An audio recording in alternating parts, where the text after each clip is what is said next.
Downright spectacle today outside the West Palm Beach, Florida federal courthouse, as you might expect, 10 days after the FBI search of Donald Trump's Mar-a-Lago residence. Trump supporters, police, news media all surrounded the building, where a federal judge heard arguments on whether or not to unseal the affidavit that led to that search warrant.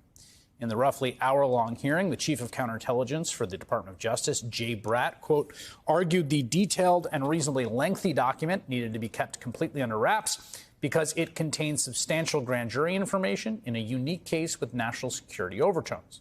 The judge, however, ruled that, quote, there are portions of it that can be unsealed, saying he would give the government a full and fair opportunity to make redactions and order them to turn in the redacted version by next Thursday.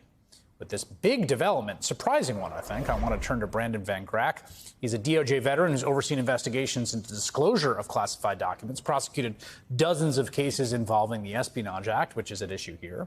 He led the Russia investigation before Robert Mueller's appointment as special counsel and served as the lead prosecutor afterwards. He's also the guy who signed the Trump National Security Advisor Michael Flynn's plea agreement. He was even a supervisor in the office that's currently leading the Mar-a-Lago investigation, which is the Counterintelligence and Export Control section of DOJ's National Security Division. Brandon, it's great to have you on the program.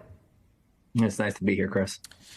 Today was a bit of a surprise, I think. I thought most people I'd spoken to seemed to think this was sort of a slam dunk. The affidavit's going to stay sealed. Were you surprised? If this was an ordinary criminal case, then I think there would be a surprise. In most cases that are just at the investigative stage, the government arguing that the unsealing of an affidavit would cause harm to the investigation is almost a given. Here you have an investigation where one of the most important investigations for the Justice Department that raises national security issues, political issues. And so it's not surprising that you have a judge that is going to push the department as far and as hard as he can to disclose as much information as possible. Did you feel like you've learned anything new from the proceedings today or the new documents that were unsealed today? We have the criminal cover sheet, the search warrant application. We've also got the basis for the search under cover sheet, which is evidence of a crime. There's the codes, which are the different descriptions of the offenses, which are willful retention of national defense information, concealment or removal of government records, and obstruction of federal investigation. Anything new or anything you gleaned from what we learned today? There are a few things. The first is we really got unmistakable confirmation that this is a detailed and thorough criminal investigation. There is references to substantial grand jury information, to specific investigative techniques, to multiple witnesses. So we've seen it in filings, but the government was pretty clear about that point. Second piece is once again confirming that the national security interests here are paramount, not just because, as you explained in your lead-in, that you had the chief of the Counterintelligence and Export Control section making the arguments, but the arguments made at the hearing really continue to reinforce the national security issues here. And then finally, and maybe most importantly, we learned that this investigation is going to take a while. The government, for the first time, said that the investigation is in its early stages. And so we really need to temper our expectations in terms of when this investigation is going to end.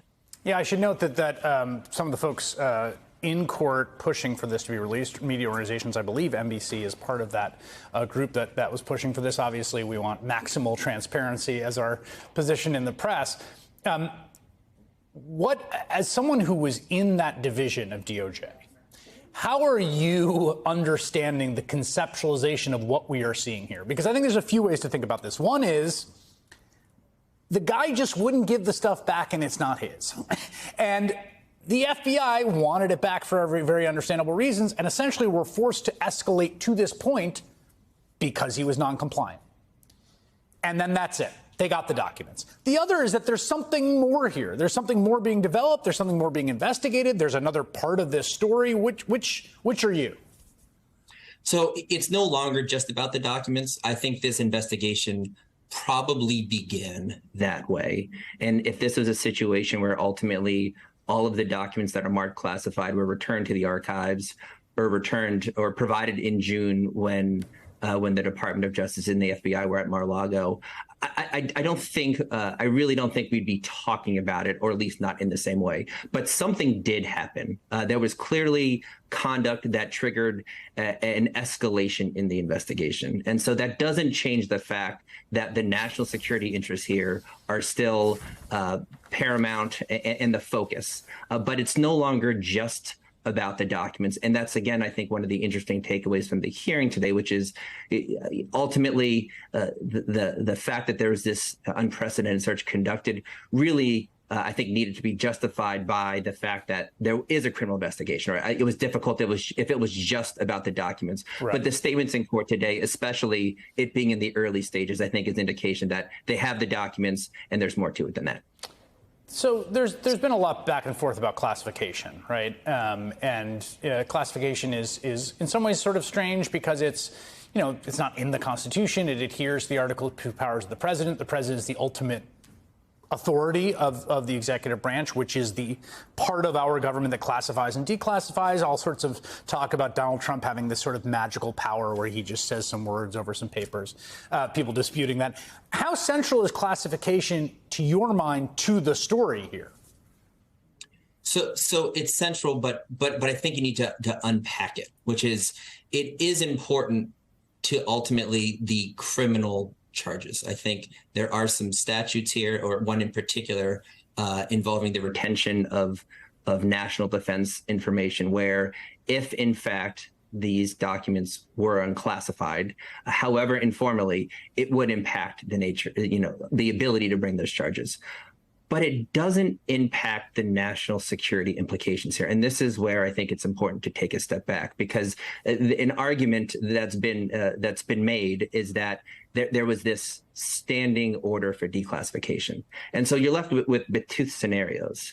Either that wasn't the case, in which case this information was classified from the moment it left, and that does have criminal, or that there was this standing order that just simply based on convenience and the proximity to the President of the United States, information, regardless of its classification, became declassified without coordination with the intelligence community. I mean, that's a remarkable order if that's true, almost certainly unprecedented. And it leads to the scenarios that we have now, which is where you have all sorts, untold numbers of classified documents of varying levels that were mishandled and inappropriately retained. Yeah, we should note there's some reporting today, I think, with 18 sources from previous administrations, including former Chief of Staff Kelly, saying that's hogwash. There was, of course, no standing order. So I think it's unlikely that such a standing order existed. It seems much more likely to be sort of an ad hoc justification after the fact. Final question for you is just how do you think your colleagues in that branch of DOJ are thinking about what their task is right now?